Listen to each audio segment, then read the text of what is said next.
fais vraiment quelque chose d'inédit avec vous, hein. Je me surpasse. C'est ça qui est super avec Dieu, c'est que il nous pousse à nous dépasser toujours et toujours et toujours, jusqu'au bout. Et en fait, on progresse. Si vous croyez que vous avez atteint votre maximum, avec Dieu, il repousse les limites. C'est excellent. Alors je dis ça en fait pour un truc tout simple, c'est que j'ai jamais prêché 3 fois d'affilée de ma vie.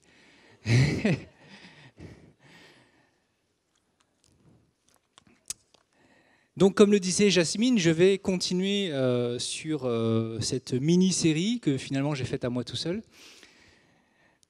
Et en fait, tout est parti d'une pensée toute simple et j'ose dire, je crois qu'il y a une clé pour clé. Il y a une clé pour nous, pour cette année, et c'est cette pensée que nous sommes fils et filles de Dieu, c'est une certitude, l'Esprit le dit profondément en nous, mais nous avons à prendre cette promesse et à la vivre pleinement.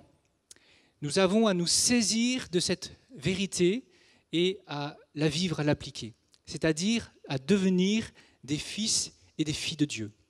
Et c'est un pouvoir. Il y a un mot qui est autorité, exousia. Jésus nous a donné le pouvoir de devenir enfants de Dieu. Et c'est donc une autorité que je crois est une vraie clé quand on prend à cœur de l'exercer et que le fils et la fille en nous grandissent. Alors, c'est le but de cette série, c'est de voir ensemble grandir dans quoi ? Parce que c'est bien de dire grandir, mais ça veut dire quoi en fait ? Alors la dernière fois, je pense, j'ai dit beaucoup de choses. Et je vais juste redire l'essentiel de ce que j'ai dit. Nous sommes fils et filles, c'est une certitude. Donc on n'est pas là pour le devenir, on l'est déjà. Mais dans un sens, on devient ce qu'on est. Dieu cherche des fils et des filles. Dieu ne cherche pas des serviteurs. Jésus dit, les serviteurs, ils ne comprennent pas ce que fait le maître. Nous, on est appelés, vraiment c'est l'appel pour nous d'être des fils et des filles qui comprennent, parce qu'ils ont ce cœur à cœur avec le Père, et ils comprennent intimement ce que fait Dieu et ce que Dieu veut faire à travers eux. Une autre idée encore, c'est que nous sommes des enfants, des fils et des filles façonnés à l'image du Fils, avec un grand F, qui est Jésus-Christ, le Fils par excellence de Dieu. Et d'ailleurs, Jésus, en fait, toute sa vie, il trace un chemin pour nous. Il est un grand frère pour chacun de nous, et il trace un chemin et il nous dit « Suis-moi, imite-moi. Sois toi aussi ce fils et cette fille que j'ai manifesté quand j'ai marché. » Et j'ai cité à la fin de ma dernière prédication donc un verset qui est beau, en Romains 8, « La création attend la révélation des fils de Dieu. » Et je trouve ça beau parce que déjà c'est touchant de se dire, la création finalement c'est comme une personne, elle est personnifiée ici, puis elle attend tout cela à nous regarder et à dire voilà, que le Fils et la fille en chacun de nous se révèlent. Et cette révélation commence en nous-mêmes. On peut comprendre, accepter intellectuellement que nous sommes fils et filles, c'est dit, c'est écrit, on me le dit, je comprends, d'accord, mais ça demande une révélation. On comprend finalement qui on est. Et on saisit nos responsabilités, on saisit nos privilèges, on saisit tout un tas de choses qui ne nous étaient pas apparues avant. Donc tout cela a besoin d'être révélé. Et la dernière idée, sur laquelle je vais continuer en fait, et je crois que c'est là où est particulièrement la clé pour clé, c'est le fait que c'est le fait que le diable craint les fils. Et ça, c'est profondément biblique. C'est ce qu'on appelle le proto-évangile, quand on fait la théologie. C'est en Genèse. C'est tout de suite après la chute, Dieu parle au serpent et il dit « La descendance de la femme écrasera ta tête ». Et cette descendance, qui est-elle ? Bien, premièrement, c'est Jésus-Christ, qui est la descendance. Mais au-delà de Jésus-Christ, derrière Jésus-Christ, ce sont tous ses petits frères et ses petites sœurs. Ce sont tous les enfants de Dieu, ce sont nous. Et il y a donc cette promesse que par ce que nous faisons pour Dieu, parce que nous sommes, la tête du diable est écrasée. Et le diable craint les fils. Les fils qui se connaissent et qui prennent leurs responsabilités, qui exercent leur autorité. Le diable craint cela. Et le diable craint particulièrement l'obéissance des fils et des filles. Et ça va être mon thème ce matin. L'obéissance. Il craint cette obéissance-là. Un petit rappel, imaginez-vous dans le jardin d'Éden, il y a Adam et Ève qui sont là, ils sont tout heureux, une béatitude. Et puis il y a le serpent qui arrive. Et puis ce serpent, il vient et il commence cette tactique. Il commence à les faire douter de ce que dit Dieu. Est-ce que Dieu a vraiment dit cela? Et puis il commence à titiller, à allumer leur désir. Et puis il leur suggère la désobéissance, le péché. Et si tu croquais dans la pomme, tu deviendrais comme Dieu. Et on peut voir que cette tactique, elle commence dans nos pensées. Pas dans nos désirs, ça vient après, mais dans nos pensées. Et la conséquence, on la connaît tous parce qu'on en souffre tous, c'est qu'il y a une porte qui s'est ouverte et qui a donné un pouvoir au diable et un accès au mal dans l'humanité, dans le monde. Et c'est pour cela qu'il y a toutes ces choses qui nous affectent et qui nous font mal. Alors, avec Adam et Ève, c'était vraiment facile pour le diable. Ils sont vraiment tombés dans le panneau facilement. Et puis, il y a un second épisode dans la Bible, c'est quand le diable attaque Jésus dans le désert. Jésus vient tout juste de se faire baptiser, il sort de l'eau, peut-être encore des gouttelettes d'eau en lui, puis il est poussé dans le désert par le Saint-Esprit. Et là, le diable vient et l'attaque, et pareil, même tactique. Il le pousse d'abord à l'incrédulité. Est-ce que tu es vraiment fils de Dieu? Et on voit que le diable fait plusieurs tentatives, et qu'en fait, le diable a des tentatives de plus en plus fines, de plus en plus subtiles dans ses attaques. Et il attaque en fait la bonne compréhension de la volonté de Dieu en Jésus. Mais Jésus déjoue tout et le diable s'en va. Jusqu'à la prochaine occasion, mais il s'en va. Et là, ça nous montre tout de suite un fait, c'est que l'obéissance de Jésus repousse le diable.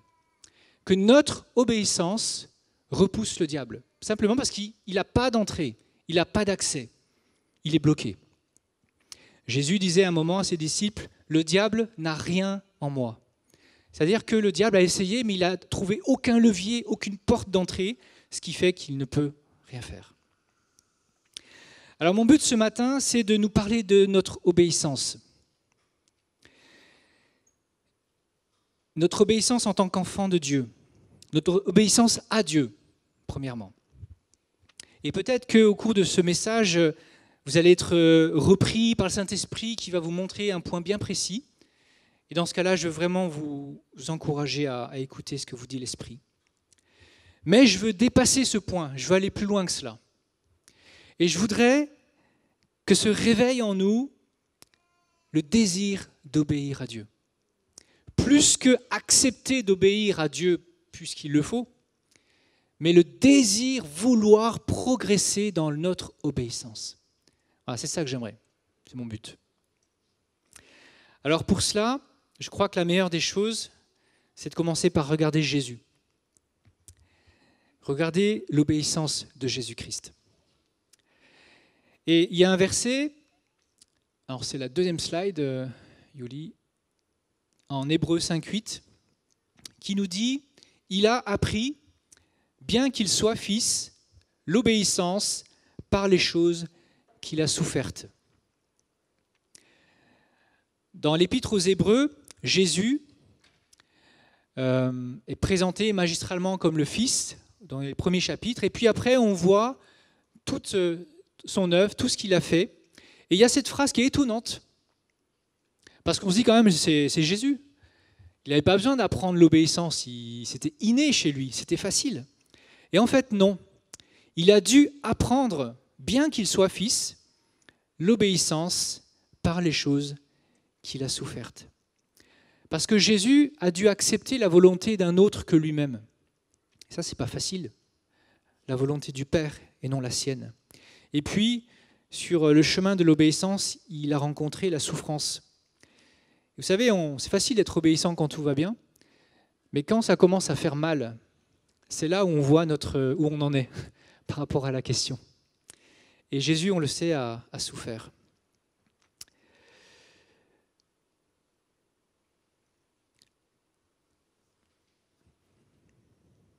L'obéissance, c'est premièrement résister au péché, c'est résister au mal, c'est garder la loi de Dieu et s'y tenir. Mais l'obéissance, c'est même plus que cela. L'obéissance permet l'œuvre de Dieu. Donc c'est plus que respecter la règle, respecter la loi, mais c'est permettre à l'œuvre de Dieu d'agir à travers moi. Il y a quelque chose de puissant qui se déverse du ciel à travers notre obéissance. Qu'est-ce que l'obéissance de Jésus a permis ? Il a permis deux choses. Première œuvre, je dirais, c'est que l'obéissance de Jésus vient exactement réparer la désobéissance d'Adam. Elle est mise comme le remède. Et il y a un verset qui dit cela clairement, c'est la slide suivante, Yuli. Romains 5, 19, qui nous dit « Par la désobéissance d'un seul, Adam, beaucoup d'hommes ont été déclarés pécheurs devant Dieu. » Alors en fait, beaucoup, c'est tout le monde, tous les hommes. Mais de même, par l'obéissance d'un seul, Jésus, beaucoup seront déclarés justes devant Dieu. Et là, ce n'est pas tous, mais c'est beaucoup. Beaucoup.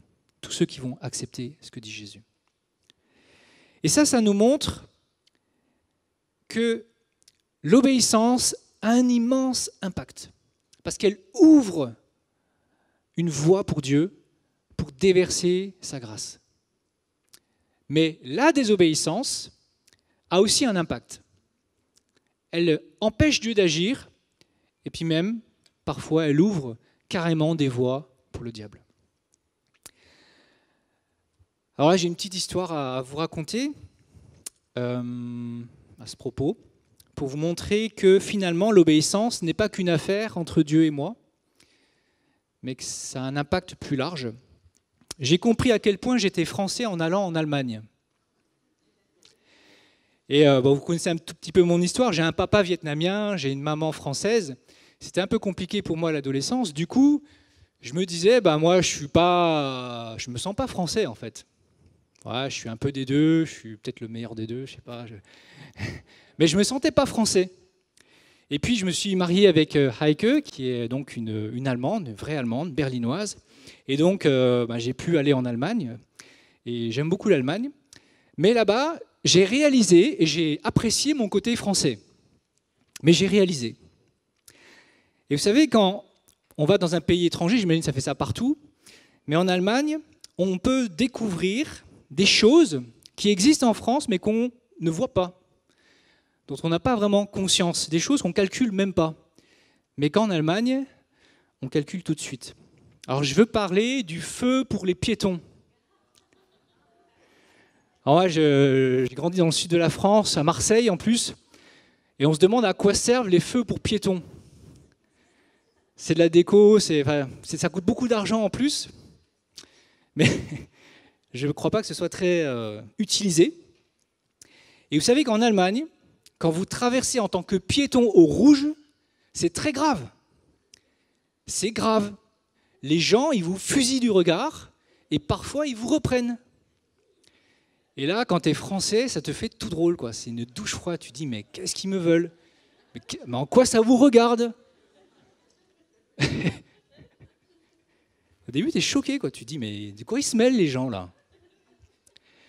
Et en fait, en discutant avec les Allemands, parce que ça t'intrigue tellement, tu poses des questions, mais qu'est-ce qui se passe dans vos têtes pour... C'est pas si grave. Et là, on comprend que notre désobéissance, dans ce cas précis, a un impact sur la communauté, et particulièrement sur les enfants. Et du coup, pour eux, si leur enfant voit que tu traverses au rouge et après il fait pareil, tu es responsable. Notre désobéissance a un impact. Et on ne l'imagine même pas. Nous, on dit, ouais, c'est pas grave, c'est entre Dieu et moi, etc., etc. Mais en fait, c'est faux. Notre désobéissance a un impact. Ne serait-ce que spirituel, il a un impact. Alors, bon là, c'est le côté individualiste français qui ressort quand on va en Allemagne, parce qu'eux sont communautaires. Ils ont une dimension de solidarité, de communauté très forte. Mais voilà, notre côté individualiste français nous pousse, par exemple, à ce genre de choses-là, à dire « ouais, c'est pas grave, c'est entre Dieu et moi ». En fait, l'obéissance, elle est liée à l'autorité, n'est-ce pas? C'est le respect de l'autorité, c'est faire ce que l'autorité me dit, l'obéissance. Mais pourquoi il y a l'autorité? C'est embêtant, ça. D'ailleurs, c'est une question qu'on pose, c'est une vraie question en France. Pourquoi il y a l'autorité? Et la Bible dit parce que la création est ordonnée. Et que sans ordre, ça ne fonctionne pas, ça ne marche pas. On voit ça dans la Genèse, il y a des jours bien précis, Dieu fait des choses. Dieu a créé les choses avec un ordre. Et l'autorité est là pour le bon fonctionnement des choses. Et du coup, la désobéissance, ça entraîne un dysfonctionnement des choses. Et Dieu fait toujours les choses du chaos vers la beauté, vers le merveilleux, et donc passe du chaos, de l'informe, à quelque chose d'ordonné. Et l'obéissance permet cela, mais à cause de la désobéissance d'Adam, il y a le chaos qui revient dans l'humanité, et c'est le bazar. C'est même plus pire que le bazar, c'est l'horreur, quoi. Bon, tout ça pour vous dire que Jésus-Christ, la première chose qu'il a faite, c'était de racheter ça. C'était de racheter la désobéissance d'Adam et de permettre à la création, permettre aux êtres humains de retrouver cet ordre de Dieu qui est la paix, qui est la vie, qui est la croissance, qui est la beauté, qui est le merveilleux de tout ce que Dieu fait. C'est de quitter le chaos. Et puis, une deuxième œuvre à travers l'obéissance de Jésus-Christ, c'est la croix.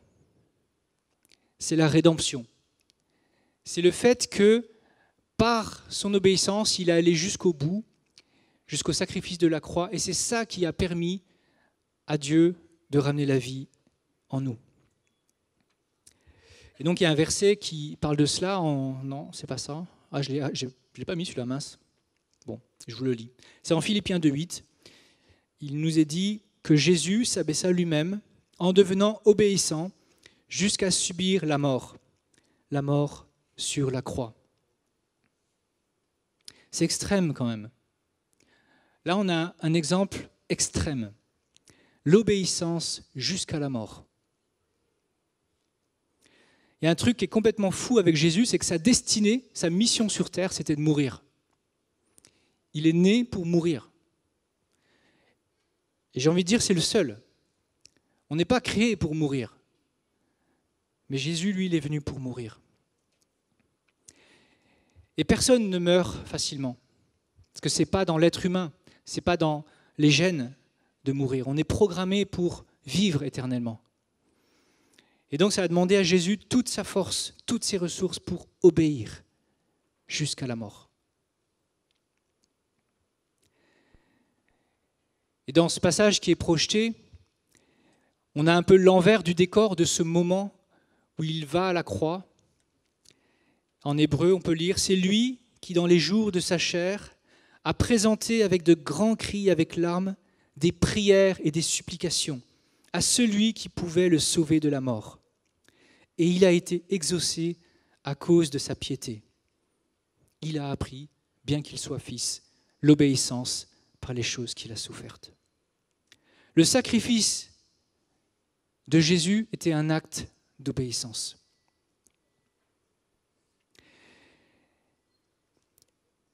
Et comment Jésus a supporté cette mission? Comment a-t-il pu trouver la force d'aller jusqu'au bout de cette obéissance? Eh bien, on le voit dans ce jardin de Gethsémani, en Luc 22, où il y a Jésus qui crie, il est à bout, il va être pris, emmené à la croix. Et là, il crie vers son Père et il dit « Père, si tu voulais faire passer cette coupe loin de moi, toutefois que ce ne soit pas ma volonté, mais la tienne qui soit faite. » On peut imaginer Jésus presque au bord de craquer. Il imagine un instant que cette coupe s'éloigne de lui. Et finalement, le Fils en lui trouve la force de dire « Non, Père, pas ma volonté, mais la tienne. » Et ce que je vois clairement dans ce passage, c'est que c'est le Fils en Jésus qui a triomphé. C'est que c'est le Fils en Jésus, dans ce moment extrême et ultime, qui a trouvé la force d'obéir au Père. C'est au-delà de le disciple qui obéit à Dieu. Il lui a fallu toutes les entrailles du Fils, tout l'amour du Père pour accepter d'aller là. C'est le Fils qui a pu s'abandonner dans les mains de celui qui l'appelait Abba, Papa. À ce moment-là, il a eu une confiance absolue. Et il s'est offert en sacrifice. Une obéissance parfaite. La force du Fils, c'est son Père. La force du Fils, à ce moment-là, c'est son Père. Et je crois qu'il y a là une clé. En tant que chrétien, Dieu met une destinée en nous, met des rêves, met des choses merveilleuses dans notre vie. Et on y va avec tout notre cœur, on y va avec tout notre amour. Et sur ce chemin, il y aura des moments de souffrance, il y aura des moments d'épreuve. Parce que ce que vit Jésus, nous le vivons à notre degré, à notre manière. Mais dans ces moments-là, pour rester, pour tenir le cap, pour garder notre obéissance, c'est le Fils en nous. C'est dans le Fils en nous qu'il faut compter. C'est lui qui va avoir la force d'aller jusqu'au bout de ce que Dieu nous propose, de ce que Dieu a prévu pour nous. Et on connaît l'histoire de l'Église, on connaît l'histoire des chrétiens. On peut lire peut-être ces journaux comme Porte ouverte, Envoi, ou des chrétiens persécutés. Et on se dit, mais c'est incroyable, des gens qui acceptent la persécution juste parce qu'ils sont chrétiens, alors qu'une simple parole, je renie le Christ, suffirait pour être libéré de l'épreuve. Mais ils ne le font pas, parce qu'il y a en eux quelque chose de plus fort. Et cette détermination trouve toute sa force, tout son développement, toute sa puissance dans la relation du Fils au Père, de la fille au Père. Et je crois qu'elle a une clé pour nous. Gloire à Dieu, grâce à Dieu, nous ne sommes pas, je pense, dans des grandes épreuves ici en Occident, au moins en comparaison avec ce qui peut se passer ailleurs sur la planète, mais ce n'est pas une raison pour négliger cela. Je crois qu'au contraire, il faut nous préparer. Je ne veux pas faire le prophète de malheur et annoncer des choses, j'en sais rien, mais je crois que c'est important de cultiver cela et de vraiment approfondir notre relation au Père, notre connaissance du Père, qu'il faut que le Fils en nous, la fille en nous grandisse, soit forte pour obéir jusqu'au bout. Alors j'en viens maintenant à nous. J'ai parlé de Jésus, notre obéissance en tant que fils et filles. Nous déjà, on part avec un handicap par rapport à Jésus. On n'est pas Jésus. Et il y a même, alors c'est Paul qui dit, « Vous étiez morts dans vos fautes et dans vos péchés dans lesquels vous marchiez autrefois. Et il y avait un esprit qui agit dans le monde et qui agit maintenant dans les fils de la rébellion. » Et dans d'autres versions, c'est les fils de la désobéissance. Et donc avant de devenir chrétien, avant d'être en paix par Jésus-Christ, nous faisions partie de cette famille, les enfants de la désobéissance. Il y a quelque chose presque d'inné, j'ai envie de dire, c'est une maladie en fait, c'est le péché simplement, qui fait que dès tout petit, on commence à manifester les signes des fils de la désobéissance.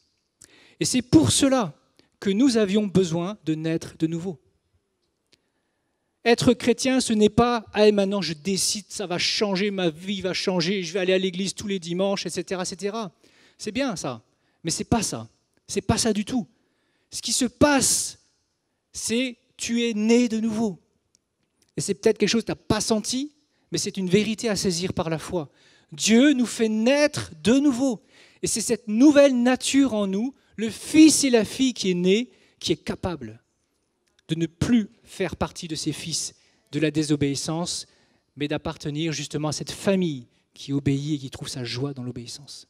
Il y a quelque chose de nouveau qui est là.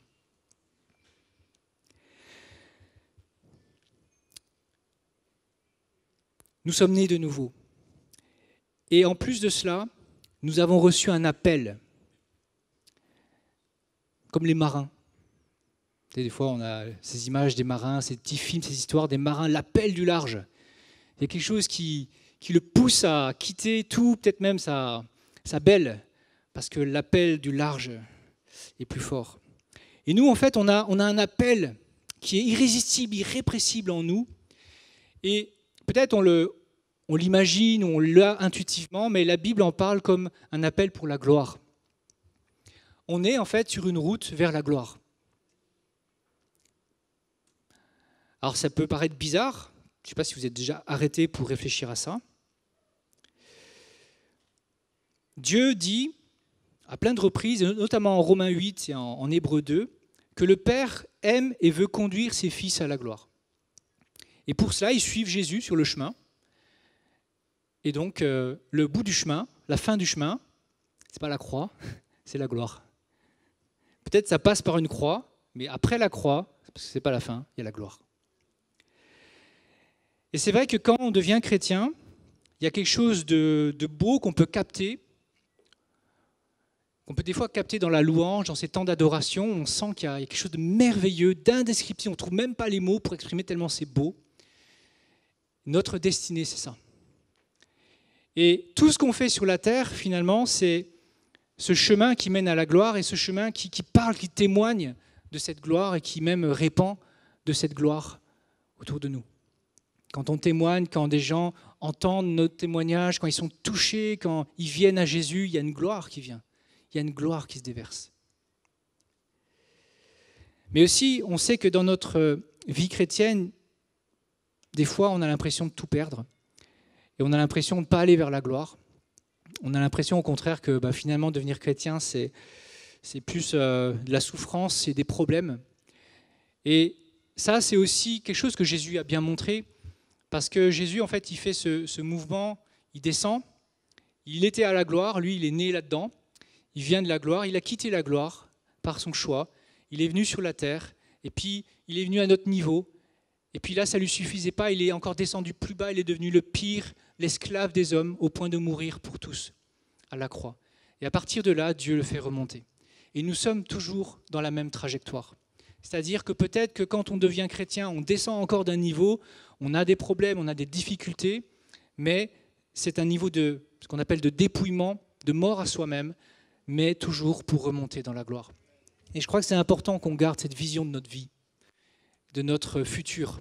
C'est que notre futur est glorieux. Et ce n'est pas que des mots, ce n'est pas juste un rêve, une utopie, c'est une vérité biblique. Nous sommes appelés à la gloire. Et c'est pour cela qu'on supporte de descendre. C'est parce qu'on sait qu'après on va remonter. Et pour aller à la gloire, eh bien, l'obéissance est nécessaire. La désobéissance nous fait dévier du chemin. La désobéissance nous fait nous égarer. C'est exactement ce qui se passe dans le peuple au désert. Le peuple d'Israël, ils sortent d'Égypte, ils vont vers Canaan, c'est leur gloire. C'est le pays découlant de lait et de miel. C'est le projet de Dieu, le rêve de Dieu pour eux. C'est leur gloire. Mais eux, par leur désobéissance, ils s'égarent dans le désert. Ils deviennent impasse. Ils tournent en rond. Dieu a de tels projets pour nos vies. Dieu a de tels projets pour nos vies. Vraiment, prenons le temps de l'écouter, de vérifier notre cœur par rapport à l'obéissance et de nous laisser être repris par lui pour ne pas rater cette gloire. Et je crois que Dieu veut plus que nous, la gloire, pour nous. et il prend soin de nous beaucoup plus que nous-mêmes.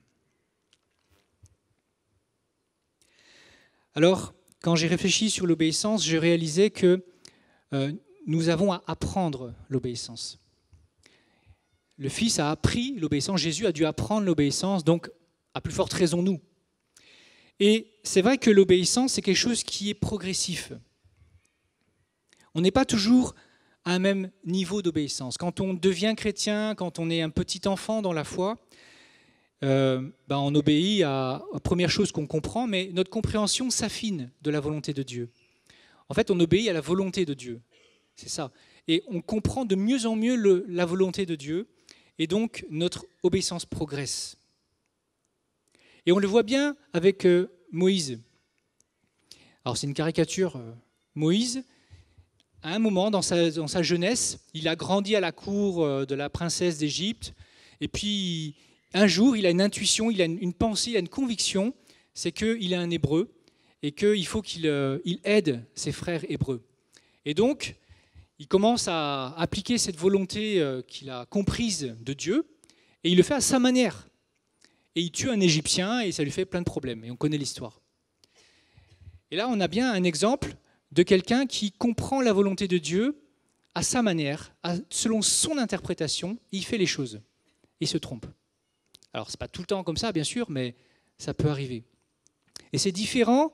Après, on voit Moïse qui avance, qui progresse, et qui apprend à écouter Dieu de manière beaucoup plus précise. Et au fur et à mesure qu'il progresse, Dieu lui confie des responsabilités, et l'obéissance qui lui est demandée est de plus en plus précise, de plus en plus fine. Et c'est exactement ça qui se passe pour nous. Au début, nous lisons la Bible, nous la comprenons, et puis on comprend les grandes lignes. Ne tue pas, ne vole pas, et on le fait. Alors, voler, c'est extrême, mais non, tuer, c'est extrême. Peut-être voler, toutes les grandes lignes, on les fait, on change, on applique notre vie à ce qu'on comprend.